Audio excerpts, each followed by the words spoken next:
Efforts follow a recent hurricane strike. Government to release statement on the Otumfuo 82 Boku mediation report today. We have details for you if you stay with us.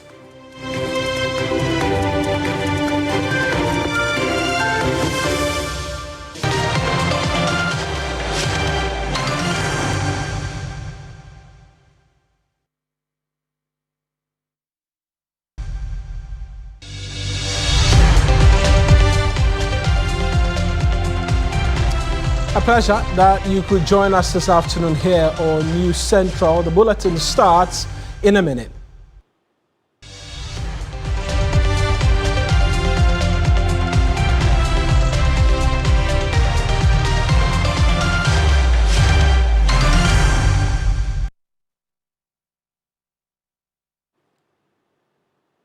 Now, the Asantehene Otumfuo 82 II has recommended a strict enforcement of Ghana's existing laws recognizing Asigri Abugragwa Azoka II as the lawful Boku Naba as the most critical step toward restoring lasting peace in Boku and the wider Kusasi traditional area. In his mediation report on the protracted Boku conflict, as read during a presentation to government at the Jubilee House, the Otumfuo stated that no chief or traditional authority stands above the Constitution and the decisions of the court. His recommendation followed extensive engagement with the Nairi of Mampurugu Nairi, Nabo Hagumba Mahami Abdullahi Sheriga the Bokunaba, and other traditional leaders as part of efforts to find an amicable and sustainable resolution to years of violence between Kusasis and Mampusi groups. The Otumfuo noted that the legal position on the Boku chieftaincy has been settled through PNDC Law 75 and the 1992 Constitution, subsequent to Supreme Court rulings which collectively recognize the Bokunaba as the head chief with jurisdiction over the Kusasi traditional area. He observed that attempts to challenge his position have been closed by the court, while acknowledging the historical ties of Mampurugu Kingdom to lands in the Boku area.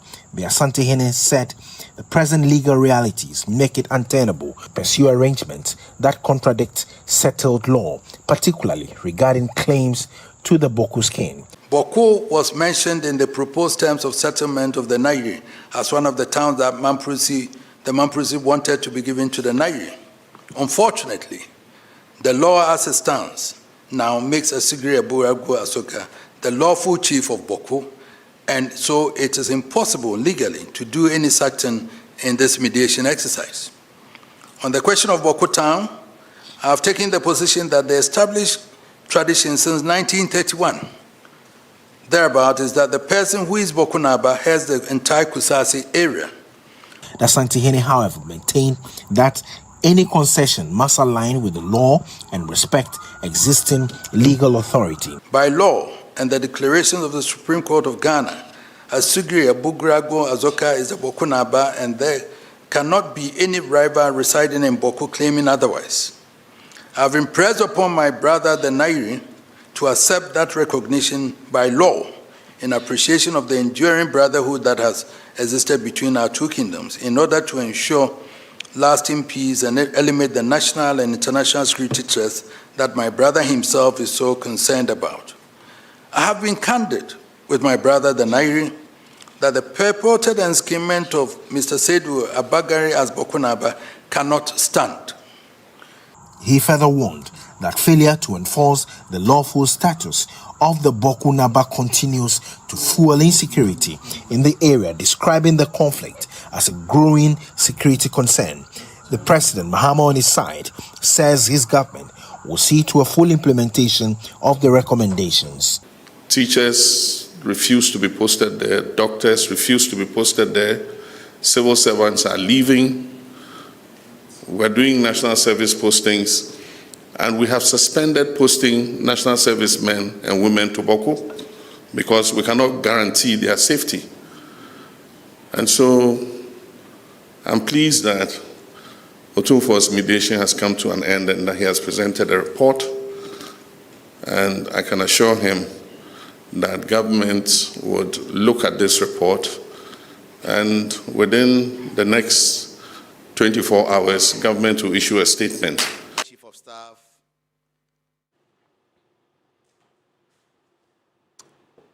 Well, that's the president as well in relation to this particular subject matter. And we're looking forward to that statement coming through and deciding the way forward. But let's take you right now to the Upper East region and connect with my colleague Castro Senyala, find out the mood in the town following the presentation of the roadmap to peace.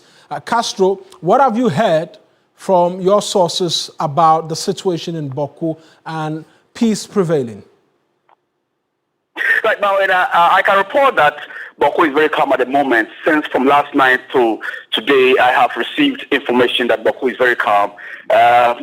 People felt that, or the general public felt that following the declaration, there would have been issues. But from my security sources, who I continuously stay in touch with, there haven't been disturbances since last night to this morning and this afternoon.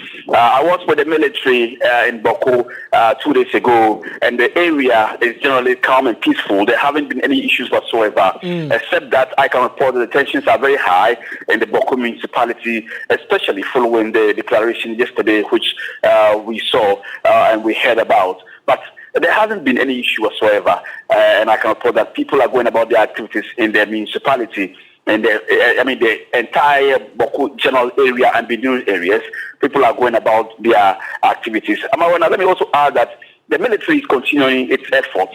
In fact, intensified their patrols, especially in the night. They've also intensified their, checkpoints where they continue to search and go through vehicles that are coming in and going out of Bawku, and they continue to be on alert to respond to any issue that may pop up following the declaration. Additionally, they've also deployed the drones which are in the sky day and night, monitoring for, potential violent or, chaotic incidents that may pop up or that may come about as a result of the declaration yesterday by the Otumfuo-led committee. Castro, thank you for those details. That's my colleague Castro Senyala helping us understand the situation presently. But just by way of a refresher for you, if you're not quite conversant with what the determination or the recommendations as they were of the Otumfuo was yesterday, I'm going to go on to the dashboard and walk you through again what the position of the Otumfuo was following the mediation work that he undertook yesterday as well in relation to what has been a long-standing concern across administrations, and this particular mediation process was started by the former president Nana Addo Dankwa Akufo-Addo, was continued by the current president, and now we've seen the recommendation. I must add that the current president has stressed the need to see peace return to Bawku. In fact, a week after he was sworn in on the 7th of January of this year, which presupposes on the 14th of January of this year, he was in Bawku where he made the promise that he will seek to do all within his power to ensure peace returns. And yesterday we heard him mention that he connected with Otumfuo and asked the progress of the mediation work, amongst many other things. And so this is where we are currently. And based on that, I'm going to read verbatim what the report was, which was read by the Otumfuo himself, and we've captured here. And so he says, and that's the Otumfuo, that Zugran Abugragwa Azoka II is the lawful recognized Bawku Naba and head of the Kusasi traditional area under Ghanaian law. Given existing legal rulings and current realities, acceptance of Kusasi rule in Bawku is both lawful and pragmatic. These are the words of the Asantehene. Now he proceeds to say that all chiefs, irrespective of status, are subject to this particular document, the 1992 Constitution, and the authority of the courts. The Supreme Court of Ghana remains the final arbiter on all chieftaincy matters, and government must fully enforce all laws and court decisions recognizing Zugran Abugragwa Azoka II and act firmly against any person or group that challenges his lawful authority. The purported enskinment of Mr. Sedia Bagri as Bawku Naba is invalid and without legal effect. The words of the Otumfuo, he should be recalled to Naleregu for reassignment to another traditional role with state facilitation or remain in Bawku strictly as a private citizen, not as Boku Naba. And finally, all parties must refrain from inflammatory public statements, particularly on radio, which risk reigniting tensions. Engagement with the parties reveal the continued presence of arms, even during mediation. A non-governmental appeasement arrangement involving approximately 500 individuals may be considered to facilitate the voluntary surrender of weapons at a designated safe location.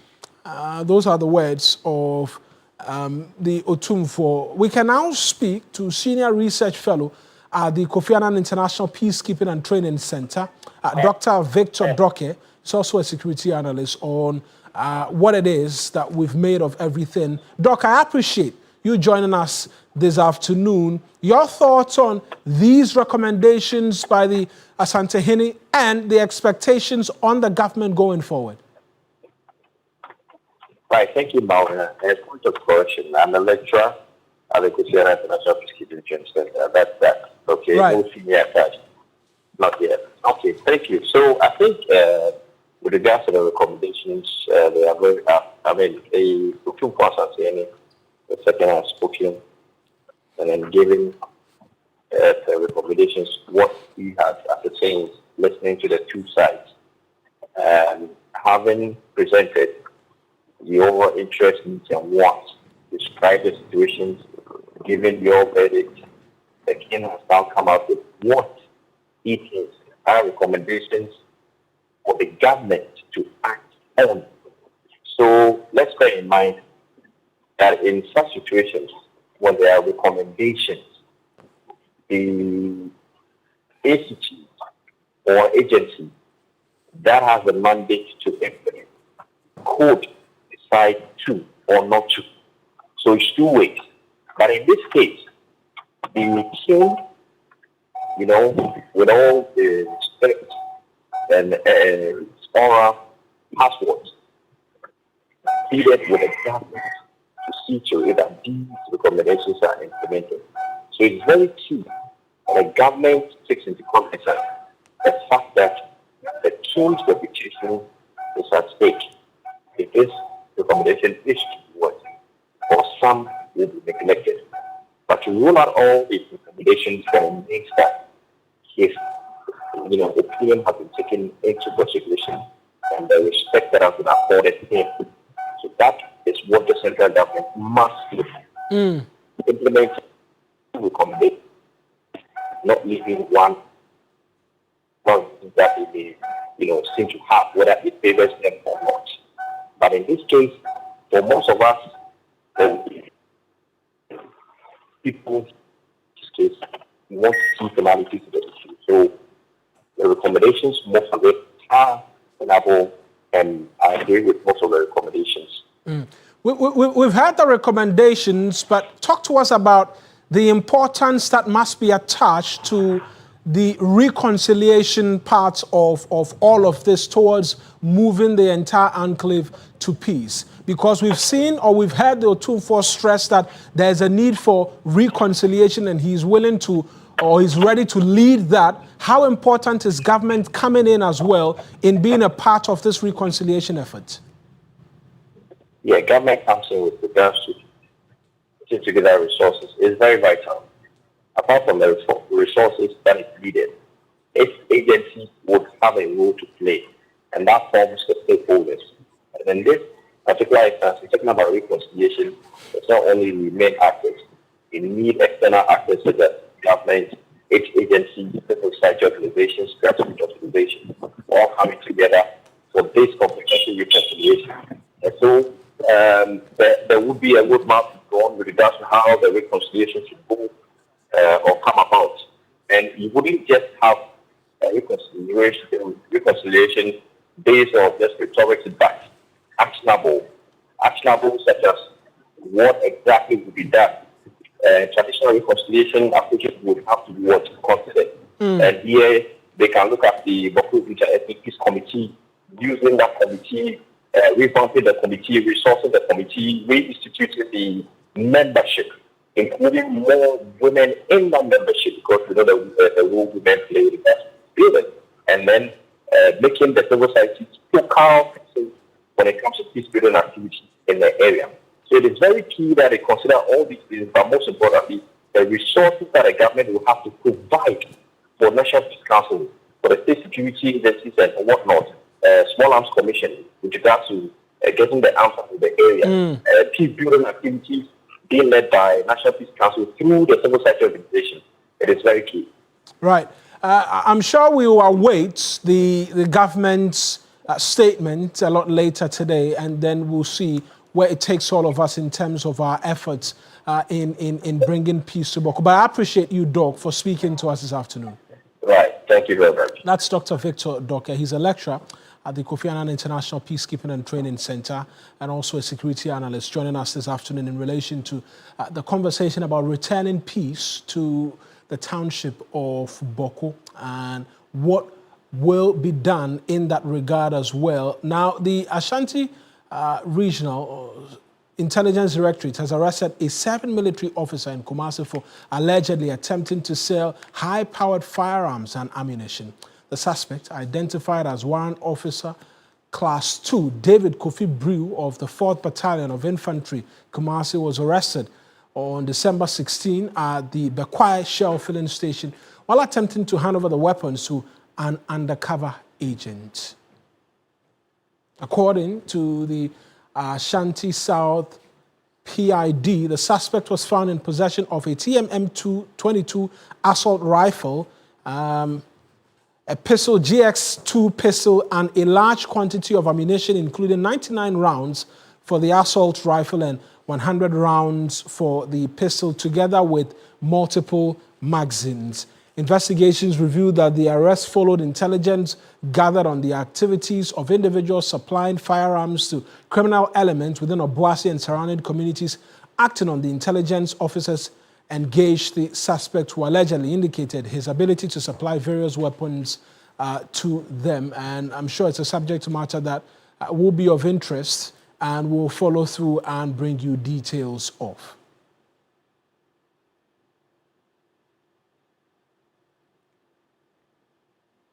Now, a total of 25 suspected criminals and illicit drug dealers are in police custody following a major swoop by the Techiman District Police Command on known criminal hideouts within the Techiman municipality. The operation, carried out yesterday, was led by the Techiman District Police Commander, Superintendent Charles Echia, and forms part of intensified efforts by the police to dismantle criminal networks and clamp down on drug-related activities in the municipality. The first phase of the targeted operation looked at ghettos at Abemu, where 13 suspects were picked up. The suspects are between the ages of 17 and 27. From Abemu, the police team moved to Kenten, where 6 additional suspects were arrested. Those picked up include Amadou Charles and Kofi Alex, both 20, Zongo Umar, 35, Sharaf Yaya, 18, Nuruddin Abu, 25, and Solomon Shiganyi. The swoop was later extended to Tako, leading to the arrest of another 16 suspects.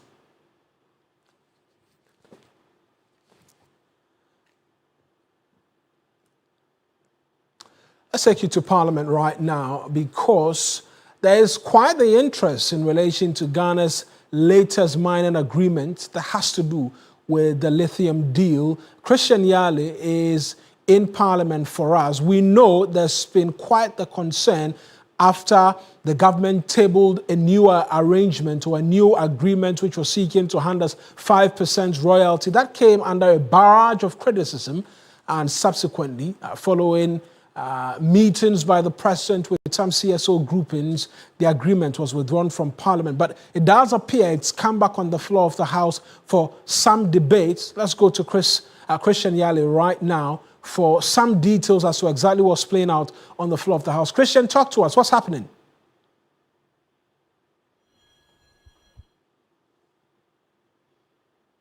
Christian, can you tell us what's happening in relation to this lithium mining agreement? What we know is that even from the very first deal or agreement that was brought to Parliament, which was later withdrawn, the issue has always been about the royalty rate of the agreement. First, it was 10%. Many had expressed the view that the 10% was inadequate and, in a way, put the country in a very bad situation. Then later, when this government comes into office, a new deal is brought before Parliament, but this time around, even the rate is reduced to 5%. And so this brought in the public opinion and the backlash, if you would call it that way, with many expressing the view that it is a poor deal in the first place and that there is a need to adjust the royalty rate. In fact, there is Imani Africa, for instance, who has made a case that if anything at all, we should adopt what they call the sliding scale, so that you have a sliding scale of at least 10%, which means that over the period, the rate could even be higher based on how much the profit the company is making. Then it would more or less give the country some more advantage. And so even the committee itself on lands and natural resources has started making, some consultations with those who matter in terms of the stakeholders. Today, the minority is making the case that when the deal was first brought before the House, the acting environment minister, who is the lands minister, Emmanuel Amakofibua, had defended the deal that it was a good one for the country, only for them to withdraw and later start to make or have the stakeholder consultation. ECOWAS is of the view that these kinds of inconsistencies and contradictions have put Parliament in a bad light, and again has eroded public confidence, and again has weakened the country's negotiating position concerning the deal. We can take a listen to what he has been telling the media on this particular issue. Right, we'll hear from him shortly, but what is the demand of them? They want the minister to resign?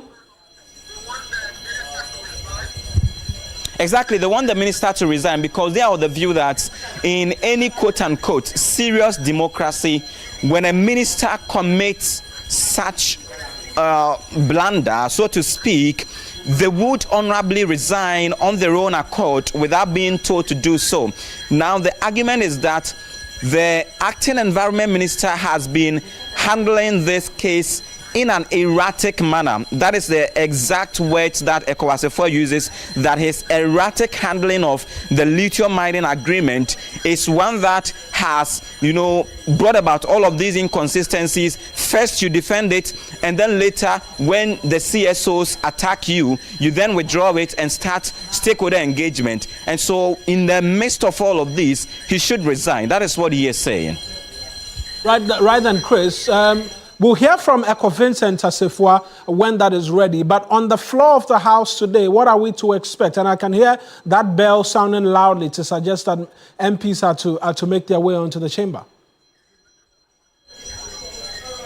Yes, Eric, what it is that already there are some bills like the Kwame Nkrumah University of Science and Technology Bill 2025, which was laid on the floor yesterday. They have started a consideration. That particular bill is seeking to abolish the first act that established that university and then would reenact it to bring about some reforms. One concern has been the case that KNUST over the period has been admitting more students into the social sciences and humanities. What the minister fears is that that could eventually take away the core mandate of the school, which is to look into the sciences and technology courses and thereof. There is also that bill about the Bank of Ghana, which is the amendment bill, which in that bill has some reforms like extending the tenure of the board members from 4 years to 5 years, one that the minority side has opposed. It also has another clause that is seeking to prevent or stop members of parliament from serving on the board. In fact, yesterday, when it was being debated, after the second motion was read, the minority raised the case that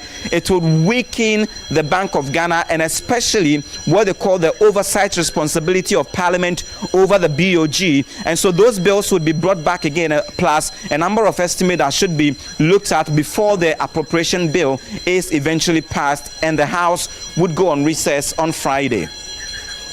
Very much for those details. That's Christian Yale, is my colleague for us in Parliament, and those loud bells signifying to members of Parliament to make their way into the chamber, most certainly. As and when there are fresh developments from there, we'll bring that to you. For now, the government of Ghana has deployed a contingent of 54 soldiers to Jamaica as part of an international support mission to assist the country's rebuilding efforts. The deployment reflects Ghana's commitment to regional and global solidarity, particularly in support of countries undergoing reconstruction and recovery. The soldiers drawn from the Ghana Armed Forces are expected to provide technical, logistical, and operational support to ongoing rebuilding initiatives. The mission highlights Ghana's growing role in international peacekeeping and humanitarian assistance, in line with its long-standing tradition of contributing personnel to promote stability and development beyond its borders. Joseph Armstrong Gould Alogbe is my colleague whose witness was showing you pictures and videos of the men in uniform. Let's go to him right now. Armstrong, talk to us about this deployment and what more we know. Yeah, so Mawuena, currently as I speak to you now, the Ghanaian troops are just about taken off from the airport. About 54 of them drawn from the 48th Engineers Department are just about moving. This morning, a short ceremony was held with the president in attendance, where he spoke to them, asking them to go make Ghana proud. But first of all, the attack going to Jamaica is to help temporarily build some tents for those who have been replaced following the October 28th hurricane that struck Jamaica, at least killing about 32 of them and also displacing about 1.5 million citizens. The president spoke with the troops. Let's take a listen to him. A solemn and proud national duty to see officers and men of the Ghana Armed Forces who have been selected to represent Ghana on a humanitarian reconstruction mission to Jamaica following the devastation caused by Hurricane Melissa. This deployment reflects Ghana's solidarity with the people of Jamaica and our shared history, values, and bonds within the African Caribbean family. After the destruction of the hurricane, Ghana dispatched humanitarian assistance to the friendly people of Jamaica and Cuba, and also to the displaced people of Sudan. Ghana has consistently stood for international solidarity, humanitarian assistance, and global responsibility. Our nation understands the pain of natural disasters and the long road to recovery. I commend the Ghana Armed Forces for their professionalism, for their discipline, and their readiness to serve not only at home, but anywhere in the world duty calls. This mission is not a combat mission. It is a mission of compassion, skill, and service. So with us on the phone, Armstrong, can you share a bit more light on the specific tasks these men are expected to undertake in support of the rebuilding efforts? Do we know? Yeah, so as it stands right now, due to the devastating hurricane strike that took place on the 28th of October, almost all the citizens there have lost their homes, a place to sleep they do not have. So the soldiers are responsible for, as it is now, to build a tent, a temporary tent for them to be sleeping in whilst they take their time to put up their structures that have been destroyed within the past 2 months. Their main aim also is to help with the planting in terms of farming and other things. So both male and females have been deployed to this place to assist them in any capacity at all that they've been trained for, so that as it stands right now, the people of Jamaica will come back on their faith as they were before. Mawuena. We know how long this mission is expected to take. As it stands right now, we are told it's supposed to be beyond 1 month mission, but it's also depend on how the services is going to be like and how fast the reconstruction of those who have been affected is going to be. But as it stands right now, the official communique I got from some of the troops that are going, we are told it's going to be about a month or two. Right then, Armstrong, thank you very much for those details. That's Armstrong Goodalogba, my colleague from the report base, talking to us about the 54 who are going out to help reconstruct and rebuild in Jamaica. It will take us on to our very first break here on News Central. When we return, we have a bit more stories for you, so please do stay.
This afternoon, Africa's push for the free movement of people has recorded measurable gains a decade after the launch of the Africa Visa Openness Index. The 2025 report, jointly produced by the African Development Bank and the African Union Commission, was unveiled on Friday, the 12th of December in Abidjan, highlighting progress made and challenges that remain in easing travel across the continent. The report shows that Africa is more open today than it was 10 years ago. The average visa openness score across the continent has risen to 0.448 in 2025, with the top performing countries demonstrating that sustained political commitment can deliver results. However, a clear plan or a clear gap remains between leading reformers and countries that are moving more slowly.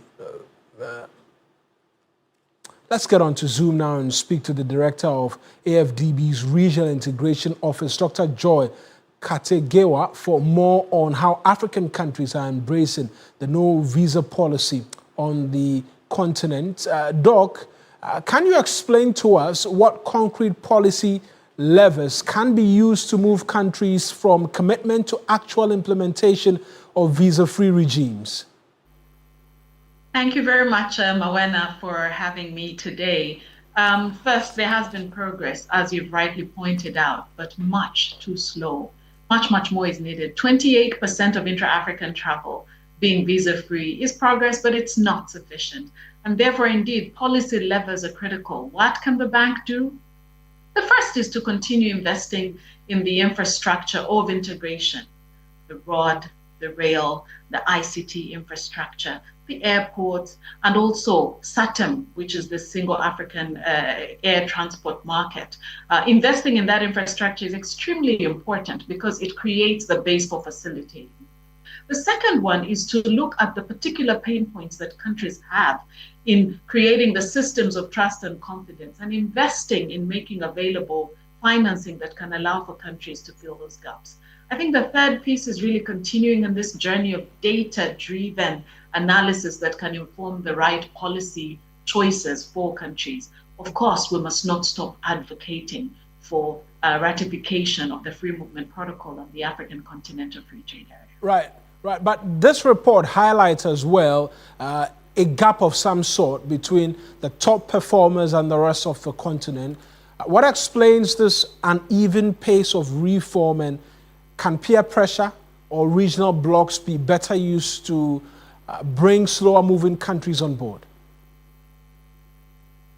Well, I think that you're right when you say that there is a gap. Now, what explains the gap? I think one has to look first at the fact that the report really assesses data as notified, and therefore we don't see necessarily the reasons behind that, but we do conduct a series of policy dialogues to better understand why it is that 28% is as far as we could have gone so far.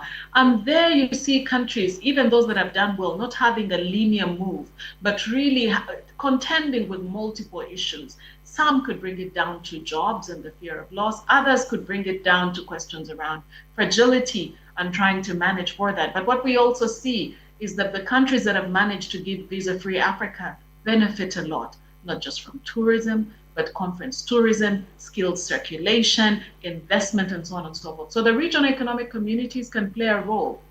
And indeed, it is there that we see actual success, that in the regional economic communities, you see much less of this contestation and much more of a rights-based visa-free movement. So if you look at ECOWAS, for example, 100% reciprocity, we need to learn from that. Right. We need to ask ourselves, what is it working in ECOWAS, and learn from that and multiply the lessons across the continent. Right then, Doc, I appreciate you joining us, and most definitely it's a subject matter that we will look into again, because indeed the free movement of individuals to and across the continent is of importance to all of us. But I appreciate you joining us this afternoon. Thank you so much. Thank you, Mawuena. Right. Now, away from that, an Accra Circuit Court has granted bail to John Odate Lamte, the man captured in a viral video assaulting his wife. The bail sum was set at 100,000 cedis, with two sureties, one to be justified. As part of the conditions, the court also issued a restraining order barring the accused from contacting the victim and the children involved. The case has been adjourned to January 19, 2025.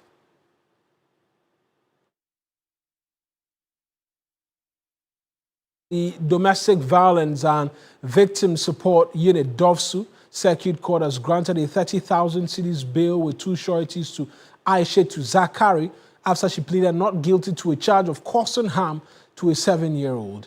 Per the prosecution's case, the accused allegedly inflicted burns on the thighs of the victim.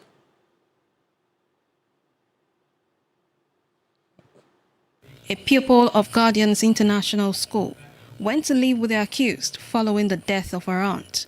On October 23, 2025, Aishatu is said to have placed a stone on fire, removed it with a spoon, and pressed it against the child's thighs for allegedly bedwetting. She then bathed the girl and sent her to school. The abuse came to light when a friend sat on Amina's lap during break time, causing her to cry out in pain. The incident was reported to a teacher who subsequently alerted the police, leading to the arrest of the accused. When arraigned before the circuit court, Aishatu pleaded not guilty, despite reportedly admitting guilt earlier at the Nima police station.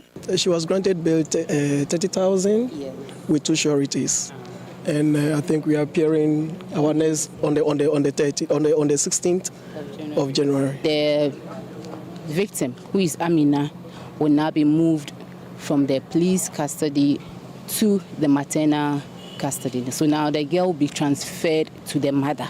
And after that, I think we would now work on applying for the maintenance of the girl, and then all other things will fall in place. Spokesperson for the victim's family, Imam Abdurazak Idris, said they will not relent until the accused is jailed. Our expectation that she will be jailed according to the law, but this is law.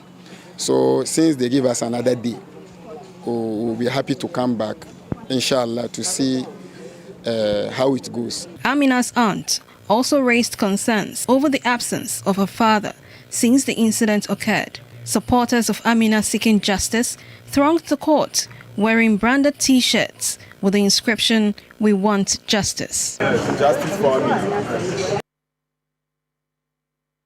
It's definitely a subject matter we'll keep an eye on. It'll take us on to another break here on the Bulletin. We'll return with Regional Hub and By the Numbers.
Now, sexual abuse can and does affect, it could be anybody. Yet one group mostly left out of the conversation, men. And more often than not, the question is, what happens? In When Boys Cry, a feature by Portia Gabo, which airs today, Wednesday, December 17 at 9 p.m. on the assignment, some males who are victims and survivors of sexual abuse speak their truth with the hope that it will encourage more men and boys to come forward and report. Here are excerpts. When I was a child, I was innocent, and so the innocence was taken away from me at the age of 16 years. At age 16, this young man had his virginity taken away from him by his teacher. It's a fact that majority of sexual assault victims are abused by someone they know. He normally asked us to visit him evening time because we were alone there. So I was not even going, I don't like going there. And it was a friend of mine who asked me to accompany him to teacher quarters. So when we went there, he asked me to come there alone. So I went there with a basket. Normally when we go there, he used to give us one of his old phones. And the phone is full of pornography. So for me, I don't prefer it, so I don't take part. So that of my friend we were watching. And I will not take part. So one day when we were coming, he took my basket and we get behind some old block, which is a KG. So we stand there and we started touching me and doing all manner of things. And I don't get it. So he was trying to push my trouser out. Push my trouser. So and in that manner, he started pushing me to bend down. And I don't also get it. I say, what is happening? So while we were doing, I saw that, when I get to know that this is what you wanted to do. So he pushed me, he sent me to that way. He made me bend down, and that was the first time. And the rest inside his room. He called me that I should come. When I come in there, he said that he want to give me the light up. He light up to me. That I should play the game. When I start playing the game, and then he'll make the food for me. When I eat it, and the man said I should come and lie down. When I lie down, I was lying down watching TV, and then he too come and lie down. So he lying down, and then he start touching me. And then when he started touching me, and then I don't know that he just do that. And then he started. He'll give you some drink and then biscuit to be eating, then you will be happy. So the next time when you call, and then at the school we can just do the exam time. The man can just give you this thing.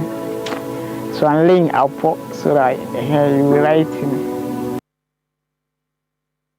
And this airs this evening at 9 p.m. here on The Assignment on TV3, When Boys Cry, the latest TV3 assignment by my colleague Portia Gabo. It will take us into Regional Hub.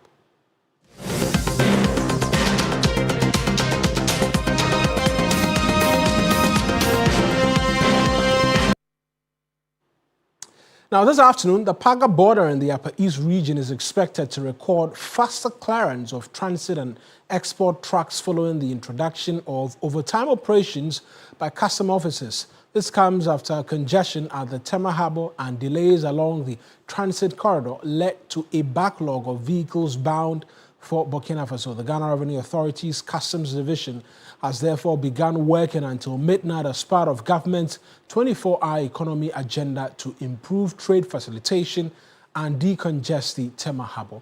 Let's go live right now to colleague Tanko Mohammed Rabiu, who spent time at the Paga border last night. Reports that more than 200 trucks were cleared and released by customs officers, creating room for additional vehicles to be processed this morning. Castro, let us in on what's been happening. Talk to us. You rightly mentioned yesterday I was at the Paga border around 9 p.m. to 11:30 p.m. when I left there. Even before I left there, they were still there. A lot of these trucks usually park there. Most of them are carrying perishable goods, which sometimes get spoiled even before they get to their destination, to the other side of the border, that is the Burkina Faso. So I had a hint, then I was there. In fact, most of these truck drivers were very excited, happy, because at least it will save them some cost and time. So yesterday, the custom officers were also collaborating well with their other counterparts from the other side of the border, that is the Dakola. And for the drivers, what are they making of this? Yes, they were very excited because at least it has come to save them costs, especially most of them are carrying perishable goods, both on transit and then on export. Most of goods from Ghana are also exported to Burkina Faso, to Mali, through that route. So most of them are very happy because most of them spend a lot of time at the Paga parking lot where they pay huge sum of money and yet they are not being cleared. So this initiative by the government at least is saving them a lot of costs. According to most of them that I spoke with, they were very excited that this move, at least, it will smooth the relationship between Ghana and Burkina Faso. And then, yes. Right. Tanko, thank you very much. That's my colleague Mohamed Rabiu Tanko, taking us right now into By the Numbers.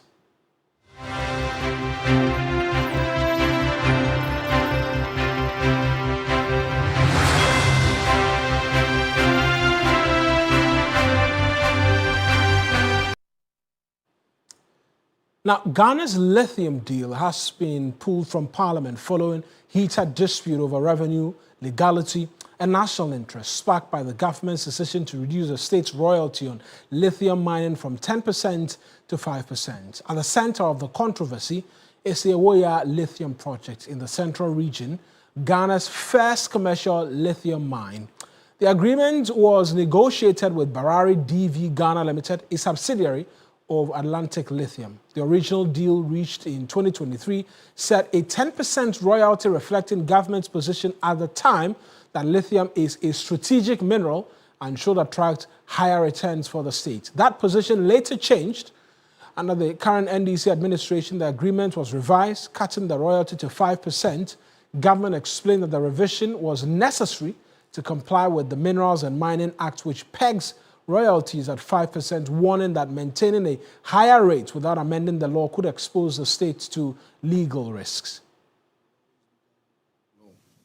Currently, the applicable royalty rate for mining operation, including lithium, as you know, he said as set or stated by law. And what is in the books right now, and let me talk about the history of this amendment that has happened. There was an initial royalty rate of 3 to 6%. It was amended and was stated that royalty will be at 5%. And then there was another amendment that says that it will be by an act as applicable by law. What was missing was that the instrument that should guide that applicable by law was never in place. And so, technically speaking, what you could refer to was the original one, which says that 5%. But we know that the agreement has subsequently been withdrawn. The majority says the withdrawal is to allow for further consultation and a comprehensive review of the legal and fiscal governing framework. As Speaker, listening to my colleagues on the other side, they have made my work very easy. They have given reasons why there's a need for us to withdraw this agreement. He's saying that he's listened to very prominent people. He's listened to so many NGOs and civil society organizations, and they are all calling on us to do further works on this very important agreement. It is for that reason that the listening minister, the listening government has decided that we withdraw this agreement, do further work involving you in this, so that together we can move. That assertion has been rejected by the minority. We can take a listen to their position as well. Minister, to have even come here with a very well-written statement with regards to this withdrawal, because it's very important. This House passed a resolution, and we believe that the terms that were agreed by the previous administration was the best. We listened to Sir Sam Jonah. We listened to a lot of mining experts who said that the agreement that was entered into was in the best interest of this country. But we don't know what led to the reduction in the royalties from 10 to 5% and what has necessitated.